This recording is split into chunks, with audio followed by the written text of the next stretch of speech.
যেখান থেকে স্বভাব ভক্তি প্রাপ্ত হবে।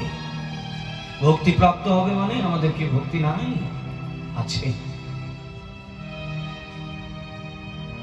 যে জন্মগ্রহণ করেছে জন্মসূত্রে ভক্তিকে নিয়েই জন্মগ্রহণ করেছে, কিন্তু হলে কি হবে, ওই ভক্তির দ্বারা তো ভগবানের সেবা হয় না। কালকে আমরা শুনেছি না যে ভগবানের কাছে সেটাই গ্রহণীয় হয় যেখানে শুদ্ধতা আছে, যেখানে বিশুদ্ধতা আছে, যেখানে পিউরিফিকেশন, পিউরিফাইড। মানে ভক্তি যতক্ষণ না পর্যন্ত শুদ্ধ বিশুদ্ধ অবস্থায় না আসবে। এই জন্য কি বললেন? ব্রজভক্তি। ব্রজভক্তি যতক্ষণ না পর্যন্ত জীব ব্রজভক্তিতে অবগাহন না করবে, তার মনের মধ্যে নানা প্রশ্ন উথাল পাথাল হতে থাকবে। কত রকমের প্রশ্ন সমাজে, কত রকমের প্রশ্ন নিয়ে দ্বন্দ্ব আছে না আমাদের মধ্যে। একে তো আছি সংখ্যায় অতি নগণ্য, তার মধ্যেই দলাদলি দ্বন্দ্ব। এ বলছে আমার মত শ্রেষ্ঠ, ইনি বলছেন আমার মত শ্রেষ্ঠ। তুই কি বেশি জানিস নাকি? আমাদের বাপ দাদা কি ভুল করতেছিল? রাধে রাধে। কে ভুল করতেছিল, কে সঠিক পঠেছিল, এই নিয়ে দ্বন্দ্ব করে লাভ নাই। বিচার করিয়া মনে ভক্তির স্বাস্বাদনে মধ্যস্থ শ্রী ভাগবত পুরাণ। আপনার বাপ দাদা ভুল করেছেন কি আপনি ভুল করছেন, সেটা নির্ণয় করবার জন্য অত মারামারি কাটাকাটি, অত দলাদলি কেন করতে হবে? মীমাংসা তো মহাপ্রভু দিয়ে রেখেছেন। বিচার করিয়া মনে ভক্তির স্বাস্বাদনে মধ্যস্থ শ্রী ভাগবত পুরাণ। শাস্ত্রের সঙ্গ যদি না করি, শাস্ত্র বলতে শাস্ত্র যেখানে গিয়ে শাস্ত্র শুদ্ধতা লাভ করেছে, সমস্ত শাস্ত্রের নির্যাস, সমস্ত শাস্ত্রের রস যেখানে দ্রবীভূত হয়ে জীবের হৃদয়কে পবিত্র করতে পারে, সেটা ভাগবত শাস্ত্র। সেই ভাগবতকে যদি আমার জীবনের সার করি, ভাগবতকে নিয়ে যদি আমার বিচারধারা হয়, তাহলে তো দ্বন্দ্ব থাকতেই পারে না। কিসের দ্বিধা, কিসের দ্বন্দ্ব? আপনি বলছেন আপনার এই প্রশ্ন আছে, এই বলছে আমারও 10টা প্রশ্ন আছে।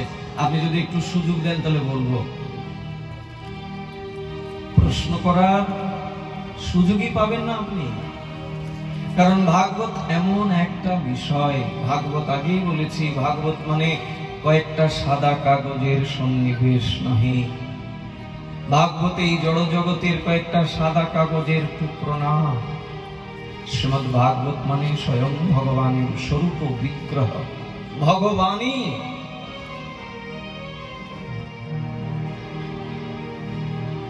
তাহলে ভাগবতে এমন কোন প্রশ্নের উত্তর দেয়া হয়নি এমন নাই। আমরা যত রকমের প্রশ্নকে চিন্তা স্রোতে আনতে পারি, সমস্ত প্রশ্নের মীমাংসা শ্রীমদ ভাগবতে দিয়েই রেখেছেন, কিন্তু আমরা তো তার সঙ্গ করব না। ফলে এই দ্বিধা দ্বন্দ্বগুলো লেগেই থাকবে। আমরা যতক্ষণ না পর্যন্ত শুদ্ধ বিশুদ্ধ ভাগবতী ধারায়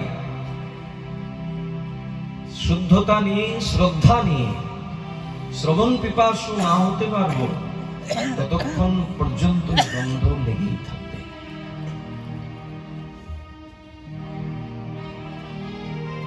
এই জন্য মহাপ্রভুর শেষ কৃপা ভাজন শ্রীনাথ চক্রবর্তী পাদ বলছেন, শ্রীমদ্ ভাগবতম প্রমাণামলম প্রেম পুমর্থি মহা। শ্রী চৈতন্য মহাপ্রভুর মতমিদং তত্রাদরো নো পরহ। বলছেন এটাই মহাপ্রভুর মত। মহাপ্রভুর মতের বাইরে আর কারুর মতকে প্রাধান্য দেওয়া যাবে না। কি মহাপ্রভুর মত? না, মহাপ্রভু বলছেন প্রত্যেকটা জীবকে ব্রজভক্তিতে স্নাত হতে হবে।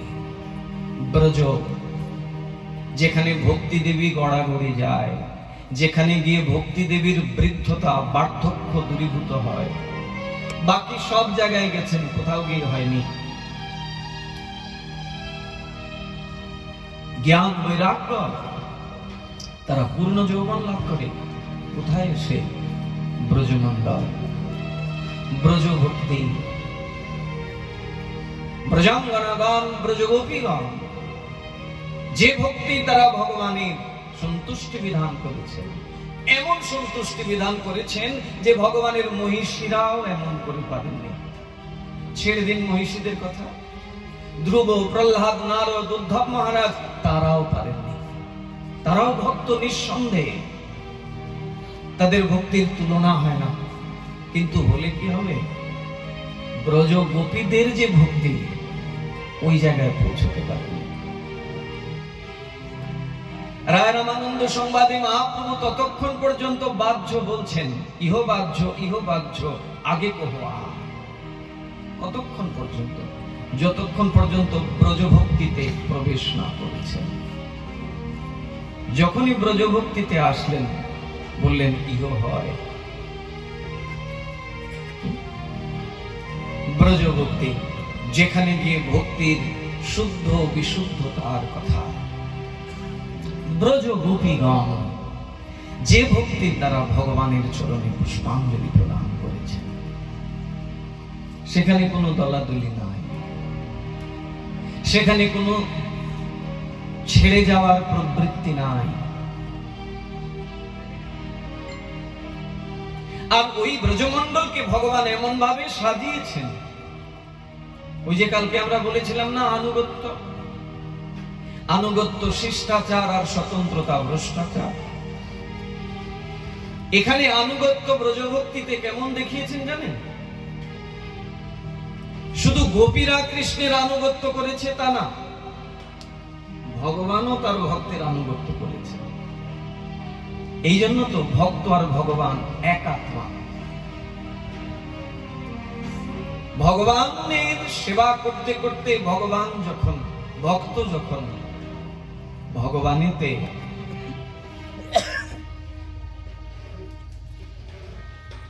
যুক্ত হয়ে যায়, তখনই সে আত্মারাম, আত্মারাম পর্যায়ে চলে আসে। শরীর তখন কোনো কিছুতেই তখন শরীরের প্রাধান্য থাকে না, সেখানে কেবলই আত্মার পরমাত্মা বিষয়।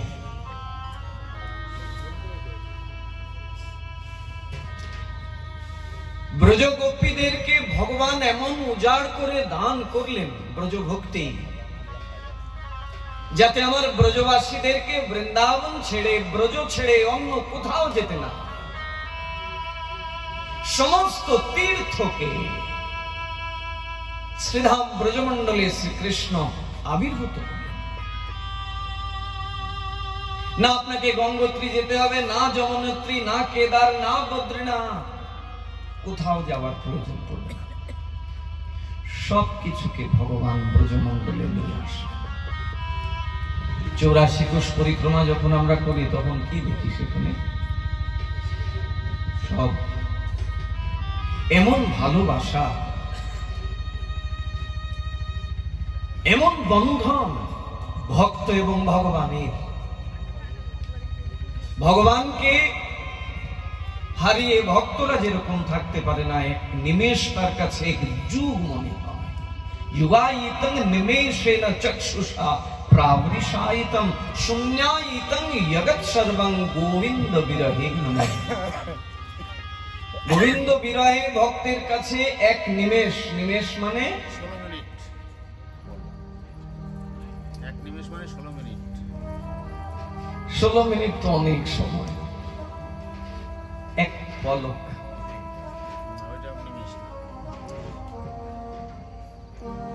এক পলক ফেলতে যত সময়, এক নিমেষ। এই এক নিমেষ কাল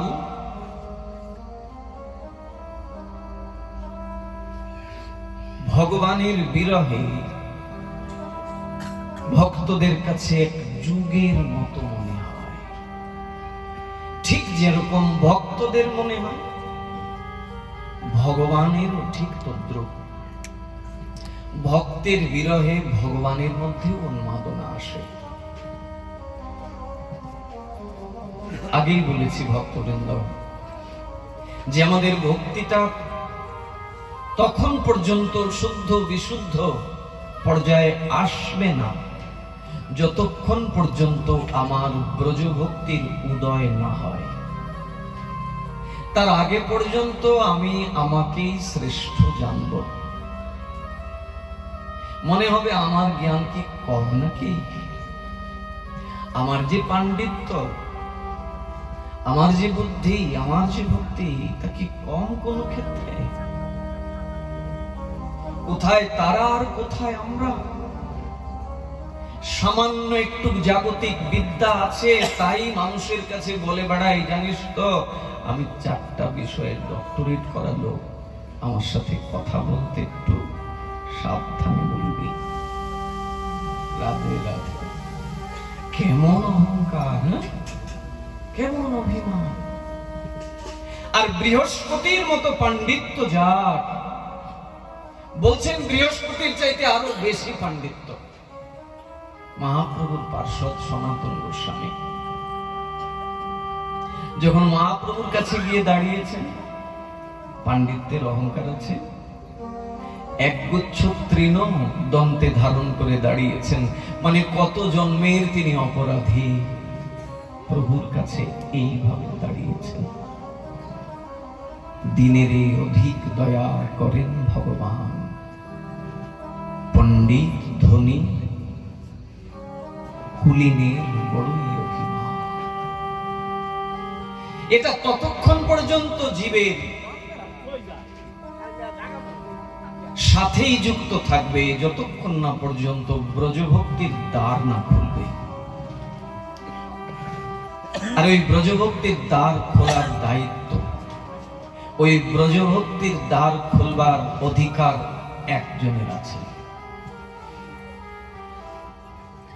শব্দ ব্রহ্মে চ পরব্রহ্মে নিষ্ণাত, যিনি শব্দ ব্রহ্ম এবং পরব্রহ্ম দুই ব্রহ্মে বিচরণ করেন, শ্রী গুরুদেব। এই জন্য গুরুদেবকেও ভগবান বলে সম্বোধন করা হয়েছে। শ্রী গুরুদেব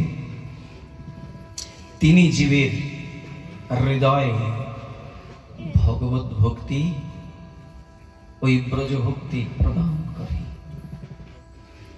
আমরা প্রাসঙ্গিক আলোচনার মধ্যে রেখেছি আমাদের বিশেষভাবে শ্রী হরিনাম মাহাত্ম্য। আজকে যেহেতু একাদশী তিথি, খানিকটা একাদশীর মাহাত্ম্য কথা আমাদের শোনা উচিত। যদিও আপনারা ইতিমধ্যে বিশেষ বিশেষ মহাত্মাদের শ্রীমুখ থেকে এইসব কথা শুনতে শুনতে আপনাদের কান দুটো প্রায় পেকেই গেছে, আপনারা জানেন, বোঝেন। তদুপরি গোস্বামীগণ বলছেন যদিও জানি আমরা, তারপরেও ওই জানা বিষয়টাই আবার একটু চর্বিত চর্বণ করতে হবে। কেন না? চর্বিত চর্বণ করলে কি হয়? আমাদের মন তো চঞ্চল না, আমাদের চিত্ত চঞ্চল, সর্বক্ষণ বিক্ষিপ্ত থাকে, আর বিষয়ের মধ্যে থাকি তো। এই জন্য ওই কথাগুলোকে বারবার বারবার বারবার শুনতে হয়। কেন শুনতে হয় না? শুনলে পরে যদি আচরণে আসে, যতক্ষণ না আচরণে না আসলো ততক্ষণ শুনেও আসলে লাভ কিছু হলো না। শুনেছি বহুকাল ধরে সাধু সঙ্গ করছি, বহুকাল ধরে শুনছি, কিন্তু পরিবর্তন হচ্ছে না। সাধুরা বলছেন ভগবান যেটা ভালো না বাসে সেটা কেন গ্রহণ করো মা? যেখানে ভগবানের প্রীতি নাই, যেখানে ভগবানের প্রসন্নতা নাই, সেটা কেন গ্রহণ করো? কই সেটা তো পালন করি না। তাহলে শুনলাম, পালন করলাম না, আচরণে আনলাম না, তাহলে কি শুনলাম? তাই একাদশীর মহিমা আমরা বহুবার শুনেছি। বিশেষ করে আপনারা তো অতি ভাগ্যবান, অতি ভাগ্যবতী। কত কত সুমেধাবান, কত কত মহান ব্যক্তিত্ব, কত কত মহৎ ব্যক্তিদের সান্নিধ্যে আপনারা থাকেন। বাংলাদেশের বিশেষ বিশেষ এখনকার সময়ের যারা মহাত্মাগণ আছেন, তারা বেশিরভাগই আপনাদের এই সব স্থানে বিচরণ করেন এবং আপনারা প্রায়শই তাদের সঙ্গ করে থাকেন। এটা আপনাদের পূর্বজন্মের সৌভাগ্য, পূর্বজন্মের সুকৃতি। কিন্তু তারপরেও বারবার শুনতে হবে। যাদের কথা শুনলাম না, সনাতন গোস্বামী বৃহস্পতির চাইতে আরো বেশি পাণ্ডিত্য, কিন্তু মহাপ্রভুর কাছে যখন এসে দাঁড়িয়েছেন, একগুচ্ছ তৃণ ঘাস মুখের মধ্যে নিয়ে অপরাধীর মতো দাঁড়িয়েছেন। এই সব ষড় গোস্বামীগণ প্রতিদিন ইষ্টপুষ্টি করতেন। এমন একদিন নাই যেদিন তারা ইষ্টপুষ্টি করেননি। এত এত দায়িত্ব দিয়ে রেখেছেন মহাপ্রভু তাদেরকে। গ্রন্থ প্রণয়ন করা, লুপ্ত তীর্থ উদ্ধার করা, সব দায়িত্ব পালন করেছেন। আবার প্রতিদিন গিরিরাজ তটে পরিক্রমা করেছেন। কোথায় বৃন্দাবন আর কোথায় গিরিরাজ? এতটুকু পথ প্রতিদিন পদব্রজে পরিক্রমা করেছেন। সন্ধ্যাবেলা এসেও ক্লান্তি বোধ নাই। সমস্ত গোস্বামীগণ একত্রিত হচ্ছেন রাধা কুণ্ডের তীরে। সেখানে ইষ্টপুষ্টি হচ্ছে। কিসের জন্য? না, যদি ইষ্টপুষ্টি না করেন তাহলে যদি মায়া এসে আকর্ষণ করলেন, প্রতিদিন করছেন। আর আমরা একটু কিছু পেয়ে মনে করি অনেক কিছু পেয়ে গিয়েছি। ব্রজভক্তির দ্বার যতক্ষণ না পর্যন্ত আমাদের উন্মেষিত না হবে, অহংকার অভিমান থেকে আমরা বেরোতে পারবো না। আর এইটুকু অহংকার, এইটুকু অভিমান যদি থাকে, ভগবত ভক্তি থেকে দূরে থাকবো। শ্রীমান মহাপ্রভুর বার্তা এটাই। কুলীন পণ্ডিতের বড়ই অভিমান, দিনের অধিক দয়া করেন ভগবান। আমরা যেহেতু আজকে একাদশী তিথি, একাদশীর মহিমা কিছুটা শ্রবণ করব। আগামীকাল এই ত্রিদিবসীয় ভাগবত কথা যজ্ঞের বিশ্রাম হবে। কালকে পুরোটাই আমরা হরিনাম মহিমা শ্রবণ করব। কলিযুগের যুগধর্ম নাম সংকীর্তন। গুরু বৈষ্ণবের কৃপায় আমরা সবাই মোটামুটি হরিনাম করি। যেখানে বলা হয়েছে সংকেতের দ্বারাও যদি কেউ ভগবানের নাম নেয়, ঠাট্টার ছলে পরিহাস করেও যদি কেউ ভগবানের নাম নেয়, তথাপি বৈকুণ্ঠের কৃপা তার প্রতি বর্ষিত হয়। সেখানে শ্রীমদ্ ভাগবতে অজামিল চরিত্র থেকে দেখানো হয়েছে যে অজামিল ভগবানকেও ডাকে নাই, নিজের পুত্রকে ডেকেছিল, তথাপি ভগবানের কৃপা সে পেয়েছেন। অনেকে বলে যে তাহলে আর অত ছুটাছুটি করে কি লাভ? পরিহাসের ছলেই যদি সব হয়ে যায়, অজামিল যদি এত পাপী এইভাবে তার পুত্রকে ডাকতে গিয়ে ভগবানের কৃপা হয়ে গেছে, তা আমাদেরও কৃপা হবে একদিন। অত সোজা না।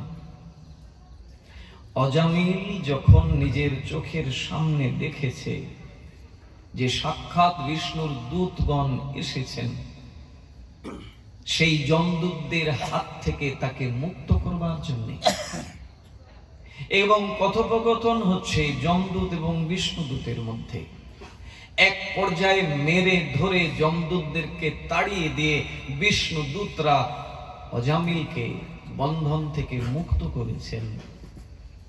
তখন অজামিল কি করেছিলেন? এমনি এমনি ভগবানের কৃপা পাননি, আজকে যে অজামিল ভগবত ধাম প্রাপ্ত হয়েছেন, ভগবত চরণে প্রেম ভক্তি লাভ করেছেন, কিভাবে? যখন চোখের সামনে দেখলেন এই বিভূতি ভগবানের এহেন কৃপা, তখন অনুশোচনা আসলো যে আমি আমার জীবদ্দশায় একদিনও তো ভগবানের নাম নেই নাই। পুত্রকে ডাকতে গিয়ে যদি ভগবানের এত কৃপা, আর আমি যদি এতদিন ভগবানকে ডাকতাম, তাহলে ভগবান কি না দিতেন আমায়। যেই অনুশোচনা আসলো, আর সংসারের কোনো আসক্তি তাকে বেঁধে ধরে রাখতে পারল না। চলে গেলেন হরিদ্বারে, সেই শুকর তলে। সেখানে দিবানিশি হরিনামে তিনি অবগাহন করতে লাগলেন। অহর্নিশ শুধু হরিনাম চিন্তায় মগ্ন থাকতে লাগলেন। তখনই নামের কৃপা হলো। সাক্ষাৎ নামে আসলেন অজামিলের কাছে, জড়বন্ধনের সমস্ত আসক্তি থেকে মুক্ত করে দিয়ে তাকে তার করে নিলেন। মূল বিষয় হচ্ছে আমাদেরকে হরিনাম গ্রহণ করতে হবে। তবে হরিনাম গ্রহণ করেও আমাদের কেন তাহলে পরিবর্তন হচ্ছে না? হরিনামে যদি এত শক্তি মহাপ্রভু অর্পণ করেছেন, বলছেন সর্বশক্তি তৎপ্রার্পিতা, সব ধরনের শক্তি আমি অর্পণ করে রেখেছি, যা কিছু জীবের প্রয়োজন। জাগতিক ঐশ্বর্য, সুখ আদি, বিষয় থেকে বৈরাগ্য, জ্ঞান ভক্তি, সবকিছু, এমনকি কৃষ্ণ প্রেম, এটাও সে লাভ করে কেবল হরিনাম। ভক্তিরসামৃত সিন্ধুতে রূপ গোস্বামী পাদ বলছেন, এতই যদি আমরা হরিনাম করছি, তাহলে হরিনামের ক্রিয়া, হরিনামের কৃপা কেন আমরা দেখতে পাই না? ভক্তিরসামৃত সিন্ধুতে রূপ গোস্বামী পাদের অশেষ বর্ণনা সেখানে আছে। সেইগুলো নিয়ে আজকে আগামীকাল আমরা বিশেষভাবে শ্রবণ করবার চেষ্টা করব, আপনাদের সকলের আশীর্বাদ নিয়ে। সর্বাগ্রে ভক্তমণ্ডলী, আপনাদের সবার শ্রী চরণ কমলে অনন্ত কোটি প্রণাম নিবেদন করি।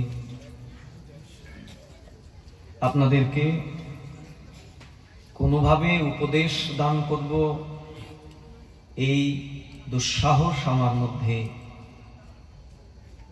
যেন কখনো না আসে। কেবলই সাধু মহাত্মাদের সঙ্গ প্রভাবে যেগুলো শ্রবণ করেছি, শাস্ত্রের মাধ্যম দিয়ে যেগুলোকে শ্রবণ লাভ হয়েছে, সেই কথাগুলোই শুধু আমরা সবাই মিলে এই 3 দিন অনুশীলন করব মাত্র। তাই আপনাদের আশীর্বাদ আমার পাথেয়। আপনারা যারা এখানে উপনীত হয়েছেন, আপনাদের নিজ নিজ গুরুদেব অনন্ত কোটি প্রণাম জানাই।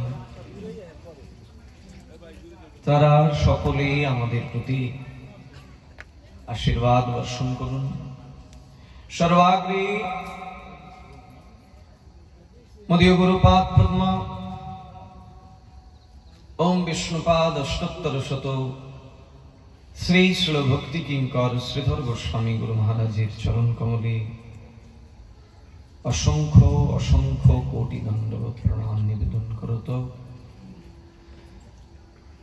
মদীয় শিক্ষা গুরুগণ, তাদের চরণে অনন্ত কোটি প্রণাম জানাই।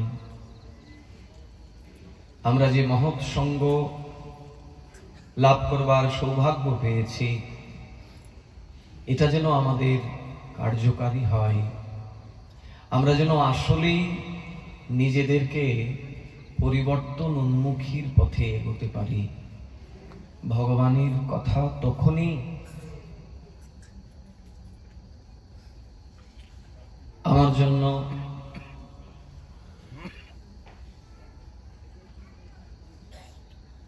তখনই আমার কাছে ভগবানের কথা প্রভাব বিস্তার করবে, যখন আমি নিজের ভাবধারা থেকে সরে এসে ভাগবতের ভাবধারায় আসতে পারবো। তখনই ভাগবত শ্রবণটা যথাযথ হবে। কালকে আমরা প্রসঙ্গক্রমে আলোচনা করছিলাম যে কলিযুগের যুগধর্ম নাম সংকীর্তন, অথচ আমরা এই নাম সংকীর্তনের প্রতি আমাদের যতটা শ্রদ্ধা আছে, তার চাইতে একটু বেশি শ্রদ্ধা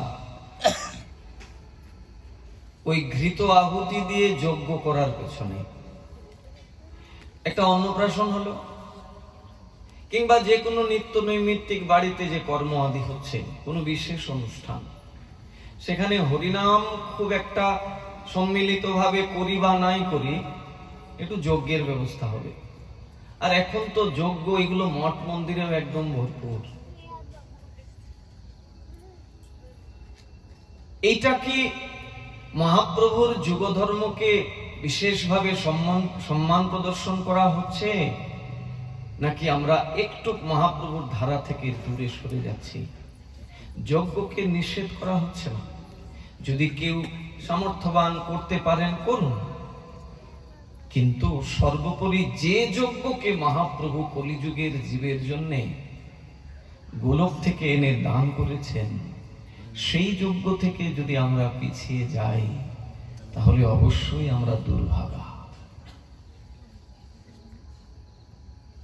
সেখানে মহাপ্রভুর এক ভক্ত সুবুদ্ধি রায়, সুবুদ্ধি রায়কে দিয়ে কি শিক্ষা মহাপ্রভু! দেখুন, সুবুদ্ধি রায় বিধর্মীগণ তাকে করোয়ার জল পান করিয়েছিল ধর্মচ্যুত করবে বলে। বিধর্মীগণ তাকে করোয়ার জল খাইয়ে দিয়েছিল। তৎক্ষণাৎ কি হলো? সমস্ত সমাজ, ভক্ত সমাজ, ব্রাহ্মণ সমাজ তাকে ত্যাগ করলো। এক কথায় কোথাও দাঁড়ানোর জায়গা নাই সুবুদ্ধি রায়ের। ব্রাহ্মণদের কাছে গিয়ে নিবেদন করছেন যে আমি তো ইচ্ছাকৃতভাবে অপবিত্র হই নাই, আমাকে জোর করে অপবিত্র করা হয়েছে। আপনারা আমায় বিধান দেন, প্রায়শ্চিত্তের কি বিধান আছে বলুন আমায়। কাশীর ব্রাহ্মণদের কাছে গিয়ে বলছেন, ভক্ত সমাজের কাছে গিয়ে বলছেন, সবাই বলেন একটাই বিধান আছে, মৃত্যুদণ্ড। তোমার শরীর পুরোটাই অপবিত্র হয়েছে, এই অপবিত্র শরীর নিয়ে না তুমি ভক্ত সঙ্গ করতে পারবে, না তুমি ভগবানের সঙ্গ করতে পারবে। যদি তার প্রায়শ্চিত্ত চাও, তাহলে প্রায়শ্চিত্তের বিধান একটাই আছে, মৃত্যুদণ্ড। ঠিক আছে, মৃত্যুদণ্ড ভালো, কিন্তু মৃত্যুদণ্ডটাও স্বাভাবিক মৃত্যুদণ্ড হলে হবে না। কেমন বিধান দিচ্ছেন দেখুন। বলছেন কেমন করে মৃত্যুদণ্ড জানো? তুমি যদি তপ্ত ঘৃত খেয়ে মারা যাও, গরম ঘি খেয়ে তোমাকে মরতে হবে, তবে গিয়ে তোমার প্রায়শ্চিত্ত। ঘৃতের দ্বারা বস্তু শুদ্ধ হয় আমরা জানি। ঠাকুর ঘরের সেই ঠাকুরের পাত্রটা, কাঁসার পাত্র, পিতলের পাত্র, তামার পাত্রটা যদি কোনোভাবে উচ্ছিষ্ট হয়ে যায়, তাহলে সেটার মধ্যে আমরা ঘৃত লাগিয়ে একটু আগুনে পুড়িয়ে দিলে বস্তুটা আবার, পাত্রটা আবার শুদ্ধ হয়ে যায়। ঘৃতের দ্বারা বস্তু শুদ্ধ হয়। ব্রাহ্মণরা, ভক্তরা এই উপায় দিলেন সুবুদ্ধি রায়কে, যে যদি তপ্ত ঘৃত খেতে পারো তাহলে তোমার প্রায়শ্চিত্ত, গরম ঘি খেয়ে প্রাণদণ্ড হবে, তবেই তোমার এই অপবিত্র শরীর এক সময় পবিত্র হবে। আচ্ছা, আমি পাপ করেছি, এখন পাপ মরে গিয়ে কি পাপ থেকে মুক্ত হতে পারবো? এই পাপ থেকে মুক্ত হতে গেলে আমাকে কর্মের দ্বারা পাপ থেকে মুক্ত হতে হবে। আমি যদি কর্মই না করি তাহলে কর্মফল থেকে জীবনে কোনোদিন বেরোতে পারবো না। অনেকে বলে না, আর ভালো লাগে না, আত্মহত্যা করে মরে গেলেই ভালো। ওটা তো তার কথা, কিন্তু আদতে কি ভালো হচ্ছে তার? বরং আগে যে পাপ রাশি নিয়ে এসেছিল, এখন আরো ভয়ঙ্কর পাপের মধ্যে সে প্রবেশ করল। লাভ কিছুই হলো না। লাভ কিসের দ্বারা হবে? না কর্মের দ্বারা হবে। আর এখানে ব্রাহ্মণরা, ভক্তরা যে বিধান দিলেন, এখানে তো কর্ম করার বিধানই দিলেন না, বললেন মরে যেতে হবে তোমাকে, মৃত্যু দণ্ডই তোমার এই পাপের প্রায়শ্চিত্ত। সবকিছু ঘুরে টুরে শেষ পর্যন্ত মহাপ্রভুর কাছে। সবাই যখন তাড়িয়ে দিল, দাঁড়াতে দিল না, বসতে দিল না সুবুদ্ধি রায়কে, মহাপ্রভুর শরণাপন্ন হলেন। দেখুন মহাপ্রভুর কৃপা। শ্রীনাথ চক্রবর্তী পাদ যে বলছেন, মহাপ্রভুর মতমিদং তত্রাদর নপরাহ, মহাপ্রভুর মতের বাইরে আর কারোর মতকে প্রাধান্য দেয়া যাবে না। কেন? এই তার কারণ, দয়ার সাগর, করুণাময়, করুণা সিন্ধু। কি করুণা করলেন? প্রভু কহে, কহিলাম এই মহামন্ত্র, ইহা জপ গিয়া তুমি করিয়া নির্বন্ধ, ইহা হইতে সর্বসিদ্ধি হইবে সবার, সর্বক্ষণ বল ইথে বিধি নাহি আর। দিয়ে দিলেন প্রায়শ্চিত্ত। বললেন তপ্ত ঘি খেয়ে মরতে হবে না, ওই মহামন্ত্র দিয়ে দিলেন। এই মহামন্ত্র করো, সর্বসিদ্ধি হয়ে যাবে। পাপ থেকে মুক্ত হবে মানে সব সিদ্ধি হয়ে যাবে, সব সিদ্ধি তোমার করতলে আসবে চুম্বন করবার জন্য। আজকে সেই সুবুদ্ধি রায় যাকে সবাই বিতাড়িত করেছিল, সেই সুবুদ্ধি রায় মহাপ্রভুর কৃপায় ব্রজমণ্ডল বৃন্দাবনে এসে তিনি বৃন্দাবনের বাসযোগ্য অবস্থান প্রাপ্ত হলেন মহাপ্রভুর কৃপায়। বৃন্দাবনে এসে দিবানিশি ভগবানের নাম করতে করতে ভগবানের প্রেম সজ্জায় শায়িত হলেন।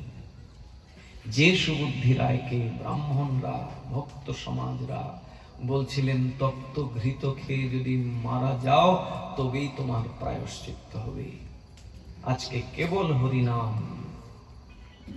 তাকে ব্রজভক্তির দ্বার খুলে দিল। শ্রী ভগবানের প্রেম সজ্জায় শায়িত হলেন। সেই হরিনামকে যদি আমরা অনেক সাধারণ বলে ভাবে, তাহলে সেটা হরিনামকে অবজ্ঞা করা হবে। আমরা আগামীকাল সেই হরিনামের মাহাত্ম্য কথা পুরোপুরি ভাবে শ্রবণ করব। কালকে আমরা বলেছিলাম যে আপনারা একটু এগিয়ে আসতে, একটু আগে আগে আসলে আমরা অনেক বেশি বেশি কথা শুনতে পারি, কিন্তু সবার বাড়িতেই তো গৃহে কাজ আছে, সেটাও একটা বিষয়। সেই আস্তে আস্তে রাত অনেকটাই হয়ে যায়। আর আগামীকাল একাদশী, একাদশীর আগের দিন কোনোভাবেই রাত 12টার পরে কিছু গ্রহণ করা যাবে না।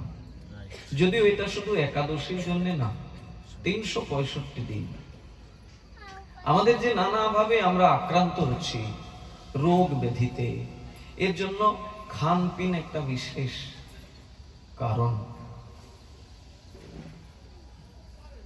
রাত 12টার পরে কোনোভাবেই কোনোদিনই 365 দিনের কোনো একটা দিন আপনি কিছু খেতে পারবেন না, কারণ ওই রাত 12টার পরে অসুরদের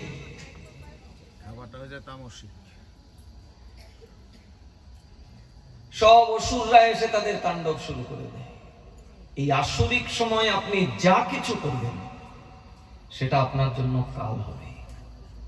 সেই আসরিক সময়ে যদি আপনি সন্তান ধারণ করেন, সেই সন্তানটা আপনার জীবনে কাল হয়ে দাঁড়াবে। ভাগবত এমন একটা শাস্ত্র, সবকিছু এখানে বলা। আপনি একটা ভগবত ভক্ত সন্তান নিতে গেলে আপনাকে কিভাবে নিতে হবে সেটাও ভাগবত বলা আছে।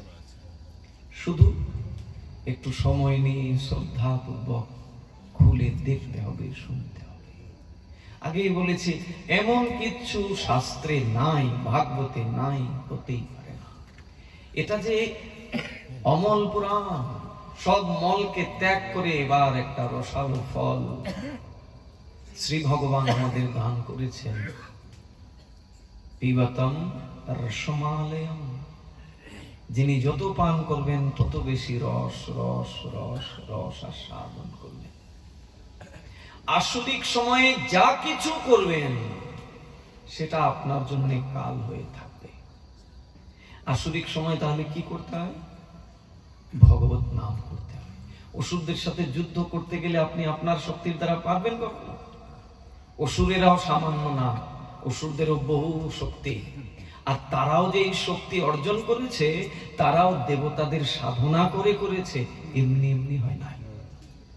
এই যত বড় বড় অসুর, হিরণ্যাক্ষ, হিরণ্যকশিপু, রাবণ, কংস, শিশুপাল, দন্তবক্র আদি, সবাই এমনি এমনি এত শক্তি পায় নাই, সাধনা করেছে। দেবতাদের সাধনা করে তারা এত পরাক্রম নিয়েছে যে ভগবানের সাথেই যুদ্ধ করতে চায়, করেওছে। তা সেই অসুরদের সাথে আপনি আমি সামান্য, আমরা কিভাবে যুদ্ধ করব? সম্ভব কখনো না। একভাবে যুদ্ধ করা যাবে, ভজনের দ্বারা, সাধনার দ্বারা, তপস্যার দ্বারা। তাই এই আসরিক সময় কোনোভাবেই আহার আদি গ্রহণ করা উচিত নয়। আগামীকাল একাদশী, স্বাভাবিকভাবেই আমাদের সকলকে রাত 12টার মধ্যে অবশ্যই প্রসাদ পেয়ে নিতে হবে। এবং এটা চেষ্টা করব আমরা যাতে আমাদের প্রত্যেক দিনের আহারটা এইভাবেই হয়। বৃন্দাবনে গেলে দেখবেন, বৃন্দাবন শুধু না, আপনি যে কোনো সাধুদের আশ্রমে যান, যারা মহাপ্রভুর আদর্শকে মেনে চলেন, দেখবেন রাত 8টার মধ্যে ঠাকুরের ভোগ রাগ হয়ে ঠাকুরের শয়ন হয়ে গেছে। এমনকি ব্রহ্মচারী সন্ন্যাসীরা রাত 8টার মধ্যে প্রসাদ পেয়ে। আমরা তো হচ্ছে কি বলবো, আমরা তো বহেমিয়ান, যা যাব, আমাদের কথা আলাদা। বিনোদ বাবার মতো যারা সাধু, তাদের সবকিছু নিয়মতান্ত্রিক। এই জন্য তাদের শরীরে রোগ ব্যাধি জীবনেও প্রবেশ করতে পারে না, কারণ তাদের সবকিছু ভাগবতের নিয়মে। আমরা এটা থেকে একটু দূরে আছি। আপনি বিনোদ বাবার কাছে গিয়ে একটু চরণ ধরে প্রণাম করেন তো দেখি, আর দ্বিতীয় দিন ওই আশ্রমেই ঢুকতে দেবে না। অথচ আমরা শিখেছি কি, ভক্তদের চরণ ধুলি হচ্ছে আমাদের জীবনের সার। আলিঙ্গনম বরং মন্যে ব্যালু ব্যাঘ্র জলোক শাম। তো শাস্ত্রে যে বলছে, শাস্ত্র যেটা বলছে আমি ঠিক তার বিপরীত। এখন তো দেখা যায়, আপনারা মনে কষ্ট নেবেন না, আপনাদের কথা বলছি না, বিভিন্ন জায়গায় যাই তো দেখা যায় পুরুষে আর নারীতেও আলিঙ্গন হয়। যেখানে বলছে যখন একটা বালক যৌবন প্রাপ্ত হয়, তখন তার মায়ের সাথে এক আসনে বসতে পারবে না, গর্ভধারিণী মায়ের সাথে। এমনি এমনি বলেছেন এগুলো? নিশ্চয়ই তার কারণ আছে। কুন্তী দেবীকে জিজ্ঞাসা করছেন ভগবান, কি যুধিষ্ঠির, তুমি তো ধর্মরাজ, সত্যি করে বলো তো, তোমরা যে 5 ভাই মায়ের সাথে বনবাসে এক জায়গায় এক ঘরে বসবাস করো, চিত্তে কি বিক্রিয়া হয় না? যুধিষ্ঠির মহারাজ বলছেন, প্রভু তুমি তো অন্তর্যামী, সব জানো, সত্যটা কি করে তোমার কাছে মিথ্যা বলবো? হয়, কিন্তু মা তো চিত্ত চঞ্চল হলেও চিত্তটাকে আবার শান্ত করে দেই, এটা হবেই। প্রকৃতির সাথে যত দূরে থাকবো ততই মঙ্গল। এবং এটাই গোস্বামীগণের পন্থা। আমরা মনে করি যে সাধুদের চরণ ধুলি যদি না নিতে পারি তাহলে কেমন করে ভক্তি হলো। এখানে নাকি এক পাঠক এসে আপনাদের মন্দিরে বলে গেছিলেন যে চরণ ধুলি নেওয়াটা ঠিক না। উনি কিন্তু মিথ্যা বলেননি। আমরা চরণ ধুলি বলতে কি বুঝি? আমাদের কাছে চরণ ধুলি মানে ওই সাধু একজন এসেছেন, এবার যত পারি লুটে পুটে নেই। এই জন্যই গোস্বামীগণের চরিত্র, তাদের আচরণ, তাদের ভাবধারা, এটা আমাদের দেখা উচিত। কই সেখানে তো এগুলো নিয়ে টানাটানি নাই, উচ্ছিষ্ট নিয়ে এত টানাটানি নাই, আলিঙ্গন নিয়ে এত টানাটানি নাই। সেখানে চরণ ধুলি বলতে ব্রজের ধুলায় গড়াগড়ি খেয়েছেন গোপীগণ। শুধু গোপী নাকি ভগবান নিজে, ভগবান নিজে ভক্তদের চরণ ধুলি তার হৃদয়ে ধারণ করেছেন, মস্তকে ধারণ করেছেন। ওই যে বলেছিলাম ভক্ত আর ভগবান এক, আলাদা না। নারদকে বলছেন, নারদ আমার বড় শিরোপীড়া হচ্ছে, আমার যে মাথা যন্ত্রণা এটা কোনোভাবেই কমবে না। তুমি এই বৈদ্য কবিরাজ এনেছো, এরা আমার ওই যন্ত্রণা কমাতে পারে কখনো? বলে প্রভু তাহলে কিসের দ্বারা কমবে? বলে কমবে যদি কোনো ভক্তের চরণ ধুলি এনে আমার মাথায় লাগাতে পারো, তাহলে সারবে। বলছে প্রভু এটা কখনো সম্ভব বলো? কে এমন আছে যে তার চরণ ধুলি তোমার মাথায় লাগানোর মতো এত বড় দুঃসাহস করতে পারে? বলে যাও না, একটু অন্বেষণ করে দেখে আসো, যদি কেউ দেয়। এবার ভগবানের আদেশ পালন করতে হবে। খুঁজতে বেরোলেন, কে দেয়? খুঁজে খুঁজে খুঁজে খুঁজে খুঁজে চলে আসলেন। বললেন প্রভু আদেশ তো পালন করেছি, কেউ দেয় নাই। বলে কেউ দেয় নাই? সব জায়গায় গেছো? বলে গেছি। বলে ভালো করে চিন্তা করো তো, সব জায়গায় গেছো নাকি? বলে এক জায়গায় যাই নাই। বলে কোথায়? বলে ওই গোয়ালারা যেখানে থাকে, ওই গাভী চালন করে বেড়ায়, ওই দিন দরিদ্র গোয়ালা, ওদের ওখানে যাই নাই। বৃন্দাবন, ওই যে ব্রজভক্তির দ্বার। বলছে ওখানে যাও নাই? গিয়ে দেখো না একবার, ওরা যদি দেয়। বলে প্রভু তুমি আমাকে দিয়ে আর কত কি করাবে, শেষ পর্যন্ত ওই গোয়ালাদের কাছে যাব। বলে যাও না একবার। আসলেন। নারদ তো ভেবেছেন এরা আর কি, কত কত কাছে গেছি, ব্রহ্মার কাছে গেছি, শিবের কাছে গেছি, কত দেবতাদের কাছে গেছি, কেউ দেয় নাই, আর এরা গোয়ালারা। আশা মাত্রই জিজ্ঞাসা করছে, বলো বলো ভক্তি ধর্মের প্রধান আচার্য দেব নারদ ঋষি, বলো আমাদের প্রভুর সংবাদ, আমাদের প্রভু কেমন আছেন? বলে প্রভুর মাথায় যন্ত্রণা, শিরোপীড়া, প্রভু অসুস্থ লীলায় আছে। যেই বলেছেন অসুস্থ লীলায়, তাদের ক্রন্দন কে আর থামাবে? চিৎকার করে ক্রন্দন শুরু করে দিলেন। বললেন আপনারা কোন বৈদ্য কবিরাজ দেখাতে পারেননি? বলে এগুলো দেখানোর বাকি আছে, কোনোভাবেই সারে না। প্রভু বলছে একটা উপায় আছে, যদি কোনো ভক্ত তার চরণধুলি দেয় আর সেই চরণধুলি যদি প্রভুর মস্তকে লাগে, তবে সেই শিরোপীড়া যাবে। তাই ঘুরতে ঘুরতে ঘুরতে ঘুরতে তোমাদের কাছে এসেছি। যেই শুধু বলেছে তোমাদের কাছে এসেছি, সবাই এবার তৈরি হয়েছে যার যার চরণধুলি দেওয়ার জন্য। বলছে উত্তরীখানা একটু খোলো, তোমার উত্তরীটা একটু মেলে দাও, নিয়ে যাও চরণধুলি লাগিয়ে দাও আমাদের প্রিয়তম, আমাদের প্রাণনাথ, তার মস্তকে লাগিয়ে দাও। বলছে হায় রে, তোমরা একবার ভাবলে না তোমাদের চরণধুলি যদি ভগবানের মস্তকে গিয়ে লাগে তোমাদের কত পাপ হবে? ব্রজাঙ্গনাগণ ব্রজগোপীগণ বলছেন তুমি বলছো পাপ হবে, আমরা যদি সেই পাপের জন্য অনন্তকাল নরকে বাস করতে হয় সেটাও আমরা রাজি, তথাপি যদি প্রভু সুস্থ হয়ে যায়।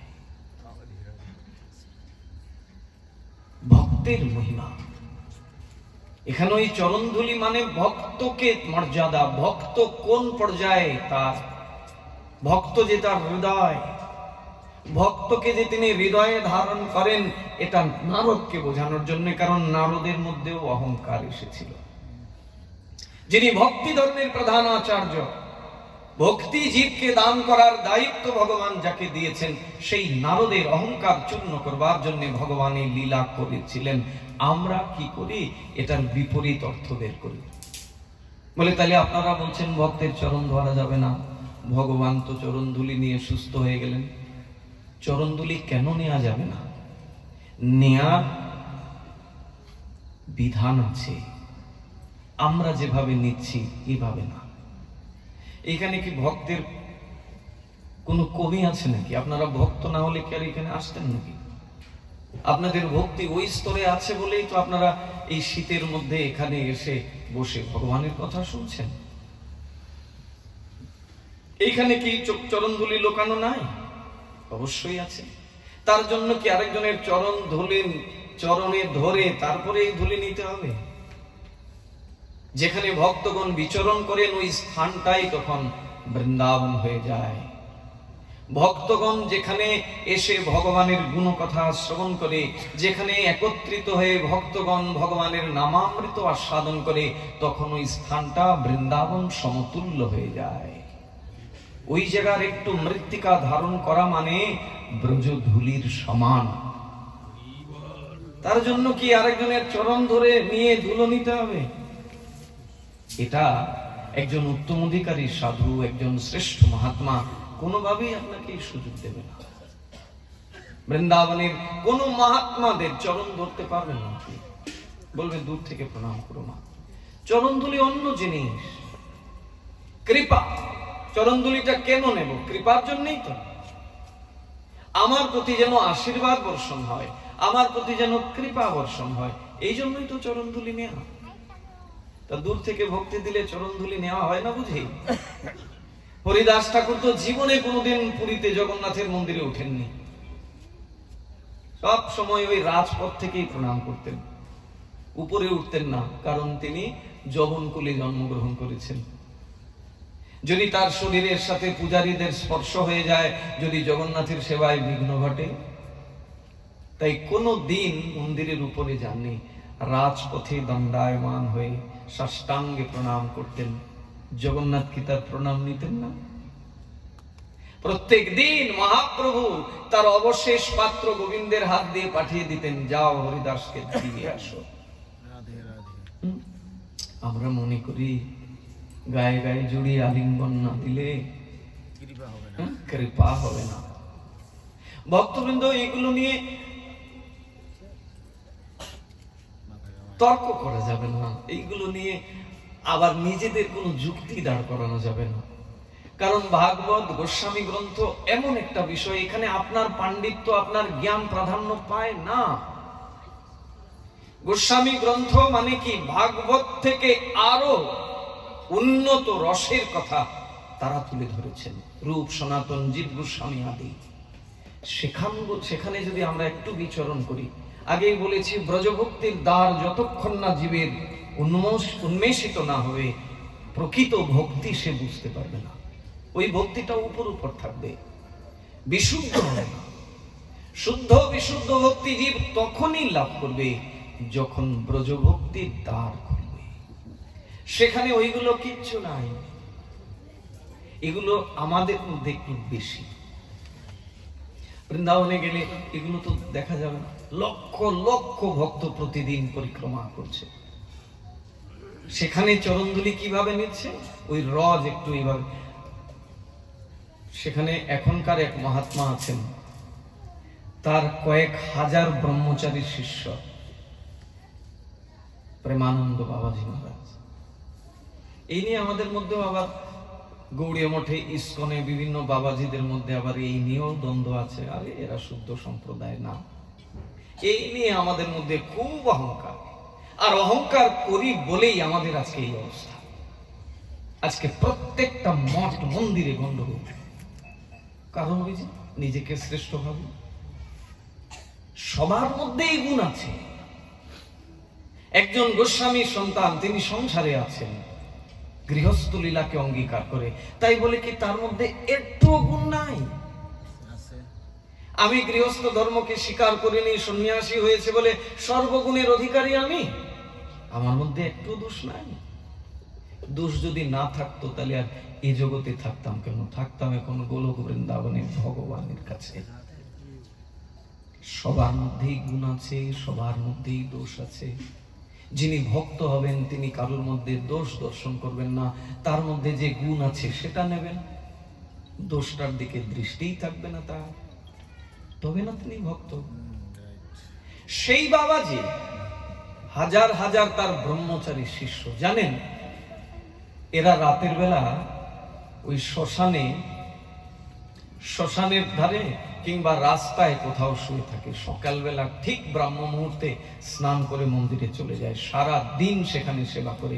এক একজনের 10 জনের একটা দায়িত্ব, আরো 10 জনের অন্য দায়িত্ব, এইভাবে দায়িত্ব আছে। তাদের যদি জিজ্ঞাসা করেন তোমাদের গুরুদেব এত মহাত্মা, এত বড়, এত এত শেঠরা তার সঙ্গ করে, তোমাদের জন্য একটা ঘর বানিয়ে দিতে পারে না? বলে এই ব্রজে রোজের মধ্যে যে গুরুদেব আমাদেরকে রেখেছেন, ওই ব্রজ রোজ্যের মধ্যে যে গড়াগড়ি যায়, এটাই যে আমাদের অনন্তকালের স্বীকৃতি। ওই ব্রজরাজ তাদের কাছে বিশেষ প্রাধান্য পায়। আমরা তো একাজ বাথরুম ঘর ছাড়া থাকতে পারি না। এই জন্য বলা হচ্ছে ব্রজভক্তির দ্বার। ব্রজভক্তির দ্বার যতক্ষণ না জীবের খুলবে না, ততক্ষণ পর্যন্ত প্রকৃত ভক্তি কি সেটা সে জানতে পারবে না। ওই গন্ডগোল লেগেই থাকবে।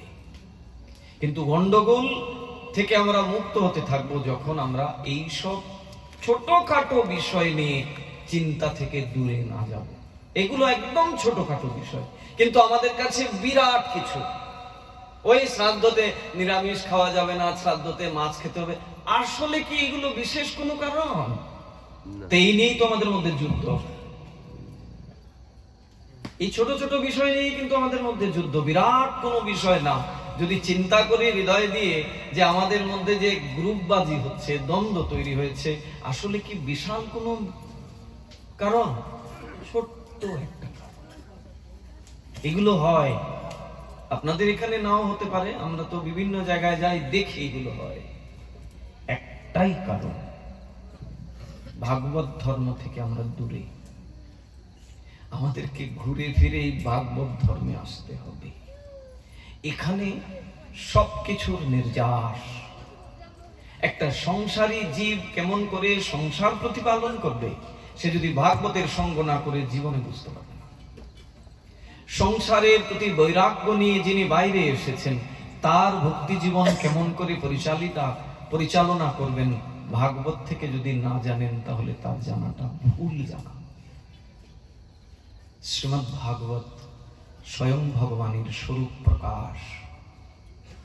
সেই ভাগবত ধর্মই বলছে একাদশী তিথি পালনের কথা। এটা কলিযুগেই সৃষ্টি হয় নাই, ও সত্যযুগ থেকে চলছে। সমস্ত পুরাণ, ব্রহ্মবৈবর্ত পুরাণ, পদ্ম পুরাণ, স্কন্ধ পুরাণ, যত পুরাণ আছে, সমস্ত পুরাণে একাদশীর মাহাত্ম্য বিশেষভাবে তুলে ধরেছেন। এটা এমন না যে শুধু চৈতন্য মহাপ্রভু কলিযুগে এসে বোধহয় এটা প্রচার করেছেন, না, সত্য যুগ থেকেই এই একাদশীর প্রথা। সত্য, ত্রেতা, দ্বাপর, কলি সব যুগে এটা চলছে। কিন্তু সেই ব্রতটা কেমন করে আমরা পালন করব? আগামীকাল একাদশী তিথি, সফলা একাদশী না কি নাম? সফলা একাদশী। এক এক একাদশীর এক একটা নামকরণ করা হয়েছে। একাদশীর আবার অনেকগুলো নাম। একাদশীকে বলা হচ্ছে মাধব তিথি। মাধব মানে কৃষ্ণের আরেক নাম মাধব। মাধব তিথি। আবার হরিবাস একাদশী। এই তিথিকে এত উপরে রাখলেন যেখানে অন্যান্য যে ব্রতবাদী আছে সব ব্রতের চাইতে একাদশীকে উপরে রাখা হলো। কিছু তো নিশ্চয়ই কারণ থাকবে। তার প্রধান কারণ হলো এই তিথিতে ভক্তকে কৃপা করবার জন্য স্বয়ং ভগবান গোলক থেকে নেমে আসেন। মাসে 2 দিন, শ্রী হরিবাস তিথি, একাদশী। স্বয়ং ভগবান তিনি আমাদের সাথে বসবাস করবেন বলে আমাদের সমস্ত অভদ্রতা, আমাদের সমস্ত দোষ ত্রুটি থাকা সত্ত্বেও ভগবান নিজ গুণে কৃপা করে চলে আসেন আমাদের সাথে বাস করবেন বলে, আমাদের নিকটে বাস করবেন বলে। আর তার সাথে যদি আমরা বাস না করি তাহলে আমাদের অভদ্রতাও জীবনে যাবে না, আমাদের অনর্থ জীবনে যাবে না। তাই একাদশীতে ভগবান এমন শক্তি সঞ্চয় করে রেখেছেন যে যদি কেউ শ্রদ্ধার সহিত এই তিথিকে গ্রহণ করতে পারে তাহলে সেই ব্যক্তির আর পুনর্জন্ম হয় না। পুনর্জন্ম যদি না হয় তবেই না আপনার শান্তি। আত্মহত্যা করে কি শান্তি? আবার জন্ম নিতে হবে।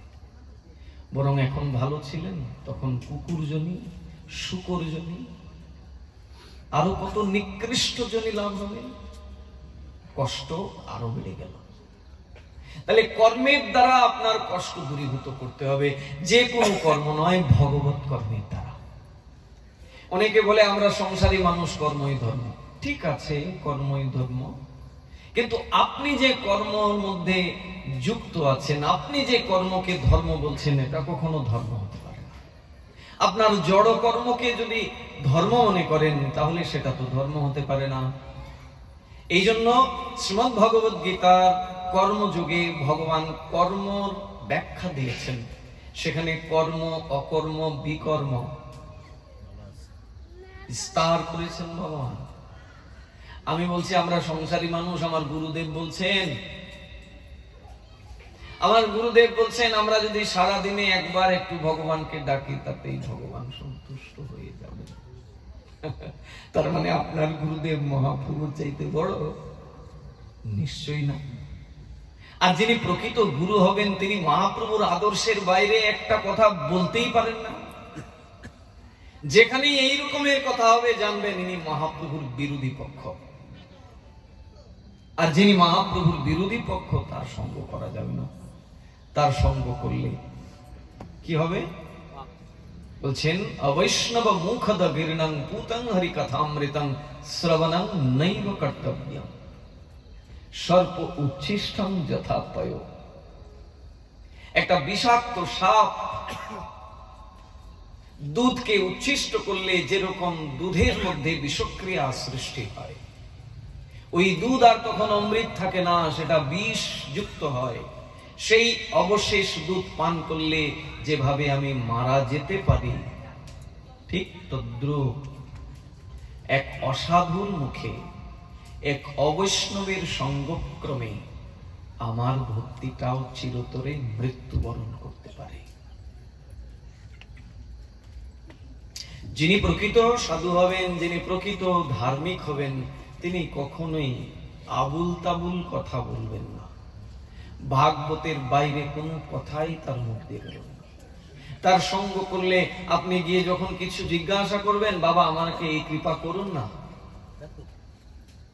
আপনি আমাকে একটু কৃপা করে দেন, আমার জন্য এটা হয়ে যায়, তিনি শুধু এইটুকুই বলবেন, হরিনাম করুন, হরি ভজন করুন। তিনি গোজামিল কিছু আপনাকে বলবে না।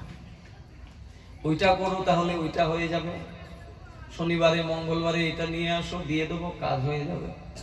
ওগুলো সব বুজরুকি। কর্মের দ্বারাই পাপ থেকে জীব মুক্ত হয়। আমরা যে কষ্টের মধ্যে আছি তার পেছনে কারণ কর্ম। সেই কর্মফল খণ্ডন হবে একমাত্র সৎ কর্মের দ্বারা, যে কোনো কর্মের দ্বারা নয়। আর সৎকর্ম মানেই ভগবত কর্ম। জড় কর্মকে কোনোভাবেই আপনি সৎকর্মের সাথে এক করে নিতে পারবেন না, নাকি পারা যাবে? কোনোভাবেই না। সৎকর্ম ভগবত কর্মের দ্বারাই কর্মফল খণ্ডন হবে। আর যত রকমের সৎকর্ম আছে তার মধ্যে প্রধান সৎকর্ম একাদশী। এই একাদশীর দ্বারা যত তাড়াতাড়ি কর্মফল নষ্ট হয় অন্য কোন তিথি পালনের দ্বারা এত তাড়াতাড়ি। প্রত্যেকটা তিথিরই গুণগত মান আছে, না যে নাই তা নহে। প্রত্যেকটি ব্রতের গুণগত মান অবশ্যই আছে, কিন্তু গুণের বিচার যদি করি তাহলে একাদশীর মহিমা অনেক উপরে। এই তিথি পালনের দ্বারা জীবের কর্মফল যত তাড়াতাড়ি খণ্ডন হয় হতে পারে অন্যান্য তিথির দ্বারা এত তাড়াতাড়ি হয়।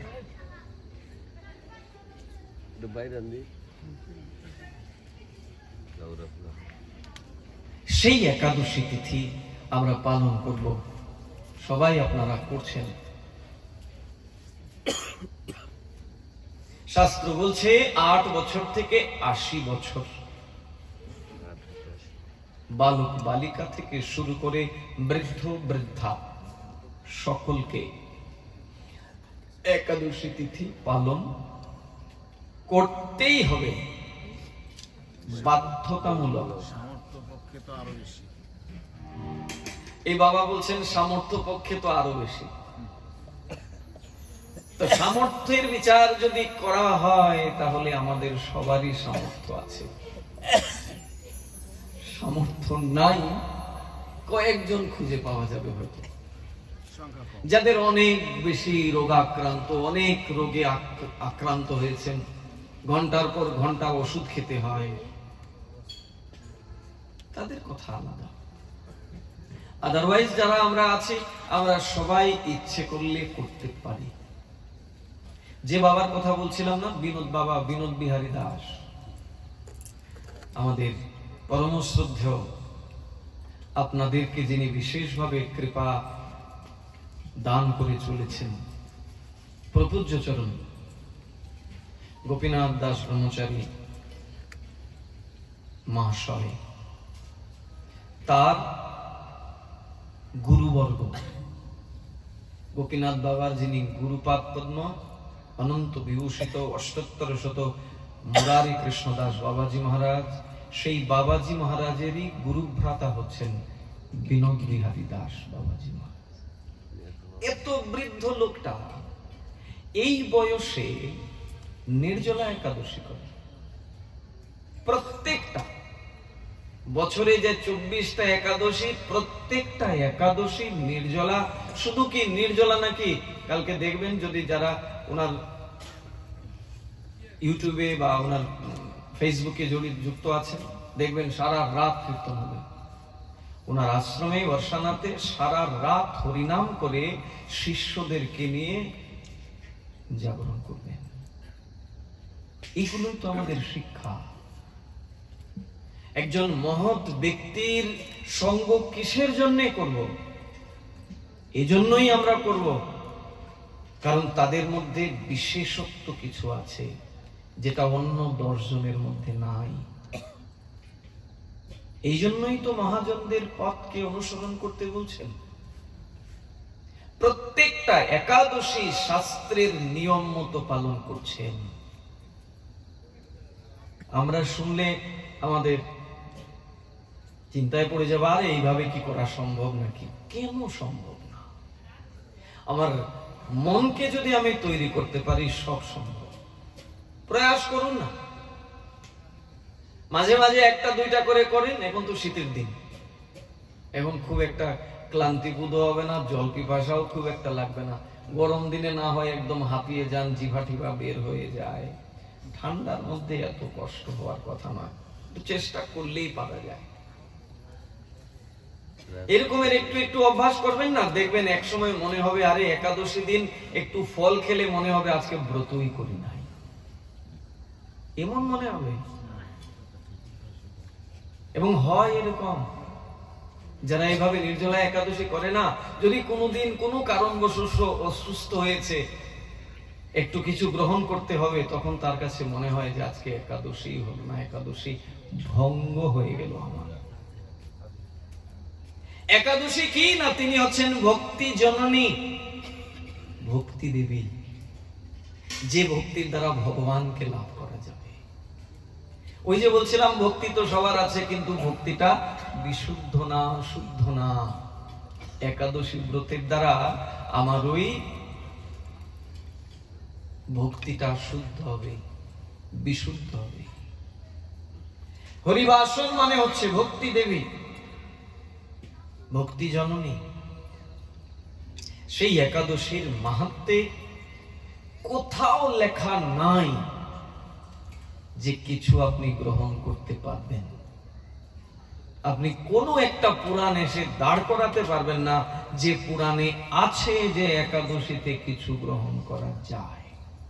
হরিভক্তি বিলাসে সনাতন গোস্বামী পাদ এক জায়গায় কলম চালিয়েছেন, তাও এখানে লিখছেন অসমর্থ। যিনি অসমর্থ ব্যক্তি তার জন্য প্রমোশন দিয়েছেন, আদারওয়াইজ সকলের জন্য সমস্ত পুরাণে একটাই কথা, নিরম্ভু থাকতে হবে। নিরম্ভ নিরন্ন। অনেকে আবার কি করে, নিরম্ভু মানে কি বোঝে জানেন? একাদশীতে সবকিছুই খায়, ফল খায়, সবজি খায়, বাদাম ভাজাও খায়, বলে আমি নিরম্ভু। বলে বাবা নিরম্ভু? জলহীন। বলে আমি জল খাই নাই তো, বাকি সব খেয়েছি। সে বেটা ফল খেয়েছে, দুধ খেয়েছে, ছানা খেয়েছে, বাদাম খেয়েছে, সবজিও খেয়েছে, আবার বলছে সে নাকি নিরম্ভু, নির্জলা, জল খায় নাই। নিরম্ভু মানে কিচ্ছু গ্রহণ করা যাবে না, জল পর্যন্ত না, এক বিন্দু জল গ্রহণ করা যাবে। ভাগবত মাহাত্ম্যে তো এমন কঠিন দেখিয়েছেন পদ্ম পুরাণে। সন্ধ্যার পরে কি পাওয়া যাবে বাবা? সন্ধ্যার পরে? সন্ধ্যার পরে কেন? পেতে চাইলে তো ওই ব্রাহ্ম মুহূর্তের পর থেকেই পেতে পারবেন। আবার যদি ইচ্ছা থাকে সারাদিন পান না, আপনারা কে বাধা দেয়? রোগীদের তো ঔষধ সেবা করা লাগে, কিন্তু এটা তো বিধান আছে, অনেক জায়গায় শিথিল আছে। এই সম্বন্ধে এটাই বলা হয়েছিল, যারা অসামর্থ্য, ওষুধে ব্রত নষ্ট হবে না বলা হয়েছে। যার ঘন ঘন ওষুধ খেতে হচ্ছে, তার জন্য আর কি করা যাবে? সে ওই ভগবানের কাছে প্রার্থনা ছাড়া তার কিছু করার নাই। সেইগুলো গ্রহণ করবে, ভগবানের কাছে নিরন্তর প্রার্থনা করবে যে প্রভু সবাই পারে, আমি তো পারি না, আমার প্রতি কি তোমার কৃপা হবে না? ভীমেরও তো এই অবস্থা ছিল, তা ভীম কি ভগবানের কৃপা পায় নাই? ভগবান তার জন্য ব্যবস্থা দিয়েছিলেন। আমাদেরও ভেতরে যদি আরতি থাকে করবার, আর যদি মনে করি না অসুস্থ লোক আমি, আমার জন্য তো ভগবান স্যাক্রিফাইস করেছেন, সেটা আলাদা। আমি যদি মনে করি যে আমি এত জন্মের অপরাধী, এত পাপ আমার মধ্যে প্রভু, যে এত এত রোগ ব্যাধি দিয়ে রেখেছো, যে মাসে দুটো একাদশী ব্রত সেটাও সুন্দর করে করতে পারি না, আমি এত অপরাধী। অনুশোচনা একবার আসুক না ভেতরে, ভগবান অবশ্যই আপনার অনুশোচনার প্রতিদান দেবেন, কিন্তু আসে না। আমরা ভাবি ওই তো শাস্ত্রে বলেছে অসমর্থের পক্ষে তো সুযোগ আছে, তা করি। এটা ভক্তি না। তাহলে একাদশী 10টা তো বেজেই গেল, 12টার মধ্যে কিন্তু প্রসাদ পেতে হবে। ওইদিকে যেন সব ঠিকঠাক থাকে। আমরা কথা বিশ্রাম হওয়া মাত্রই ভক্তদেরকে প্রসাদ দিয়ে দিতে হবে। একাদশীর আগের দিন